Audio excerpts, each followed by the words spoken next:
اور 21واں روزہ اور آخری عشرے کی پہلی طاق رات، 21واں روزہ، طاق رات شروع ہو گئے۔ فرمایا اس کو 3 چیزیں ملیں گی، ایک تو مرنے سے پہلے شب قدر ملے گی، دوسرا مرنے سے پہلے شب قدر کے جلوے ملیں گے۔ تو ان راتوں میں جو ہماری طاق راتیں ہیں، جس کی پہلی طاق رات میں 21 کی رات پہلی رات، ان طاق راتوں میں ضروری نہیں ساری رات جاگے، ہم دعائیں پڑھتے ہیں، ہم مانگتے کہاں ہیں؟ تو اللہ کہتا ہے ٹھیک ہے، پھر جس وقت مانگو کہ میں دے دوں گا، ابھی تو پڑھ رہے ہیں۔ اس کا اجر، اس کا ثواب، اس کی برکات، اس کے کمالات اور اس کی تاثیر اللہ وہ دے گا جو تیری نسلوں کو دے گا، نسلوں۔ ہم نے 21 کی رات کو لیا تھا اور وہ اسم اعظم ہم نے ہر 21 کی رات کو پڑھنا نہیں چھوڑا، اور پھر جس وقت پڑھتے ہیں ہمیں ملتا ہے۔ کھانے میں پودینے کا استعمال ضرور کیجیے گا، پودینہ آپ کو الرجی سے بچائے گا، جسمانی بیماریوں سے جہاں وہاں فوڈ پوائزن سے بچائے گا۔ السلام علیکم ورحمۃ اللہ وبرکاتہ۔ 2 شرے بیت گئے، اب پتہ نہیں خبر ہے کہ آئندہ رمضان میں ہم ہوں گے یا کوئی اور ہوگا، اور 21واں روزہ اور آخری عشرے کی پہلی طاق رات، 21واں روزہ، طاق رات شروع ہو گئے۔ اور کتنے خوش قسمت انسان ہیں جو طاق راتوں کے متلاشی ہیں، جو شب قدر کے متلاشی ہیں۔ آئے میں پھر آپ کو شب قدر کا ایک عمل بتاتا ہوں۔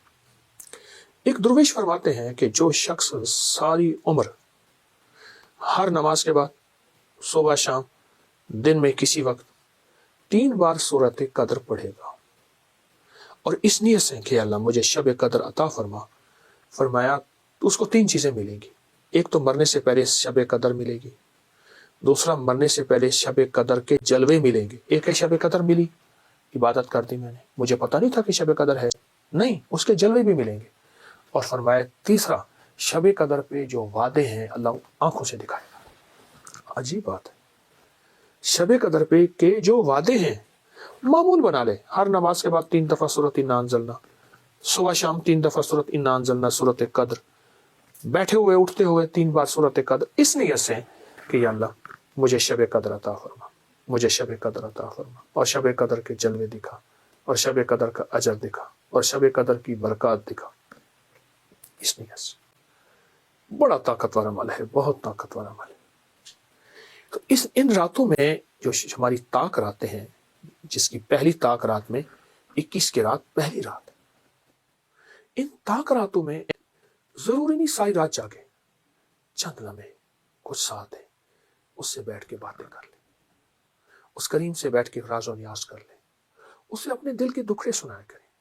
اصل میں ہم دعائیں پڑھتے ہیں، مانگتے نہیں، پڑھتے ہیں۔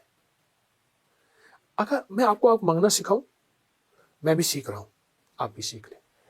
یہ جو ہماری گلیوں پہ، چوراہوں میں، جگہوں پہ پیشہ ور سائل ہوتے ہیں اور یہ جو مانگتے ہیں، آپ نے دیکھا نہیں ان کا چہرہ منگتا، ان کی آنکھیں منگتی، ان کے ہاتھ منگتے، ان کا لباس منگتا، ان کی چال منگتی، ان کا حال منگتا، ان کی ڈھال منگتی، ان کی ساری کیفیات منگتی ہوتی ہیں۔ وہ الفاظ کم، اپنی کیفیات کا اظہار زیادہ کرتے ہیں۔ ہمارے پاس الفاظ زیادہ ہوتے ہیں، کیفیات نہیں ہوتی۔ ہم دعائیں پڑھتے ہیں، ہم مانگتے کہاں ہیں؟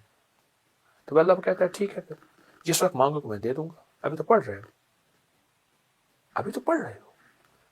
تو ان منگتوں سے جو پیشہ ور ہمارے یہ منگتے ہیں، ان کو دیکھا کریں اور ان کو دیکھ کے خالق سے مانگنا سیکھیں، اللہ سے مانگنا سیکھیں۔ تو یہ طاق رات، 21 کا روزہ اور 21 کا دن، اس میں ایک دعا پڑھ لیں، یا اول الاولین و یا آخر الآخرین و یا ذی القوۃ المتین و یا راحم المساکین و یا ارحم الراحمین۔ اللہ اکبر۔ کیونکہ آخری عشرے کی یہ ابتدا ہے، رمضان کا 21واں روزہ ہے، لیکن آخری عشرے کا پہلا دن ہے۔ یا اول الاولین، فرمایا اس کا اجر، اس کا ثواب، اس کی برکات، اس کے کمالات اور اس کی تاثیر اللہ وہ دے گا جو تیری نسلوں کو دے گا، نسلوں کو، ان بولوں کی برکتوں سے، ان بولوں کی برکتوں سے۔ اللہ تیری نسلوں کو دے گا۔ حضرت ابراہیم بن خواص رحم اللہ، ابراہیم خواص فرماتے ہیں میں ایک دفعہ ایک جنگل میں جا رہا تھا، دیکھا تو جنگل میں ایک جھونپڑی ہے، اس میں ایک بوڑھا بوڑھی رہتے ہیں۔ تو میں نے ان سے پوچھا تم کھاتے کہاں سے ہو اس جنگل ویرانے میں، تمہیں درندے کا فکر نہیں؟ میں نے سارے سوال کر ڈالے، سوتے کیسے ہو، کھاتے کہاں ہو، پانی کہاں سے آتا ہے، چیزیں کہاں سے آتی ہیں، ضروریات زندگی کہاں سے ملتی ہے۔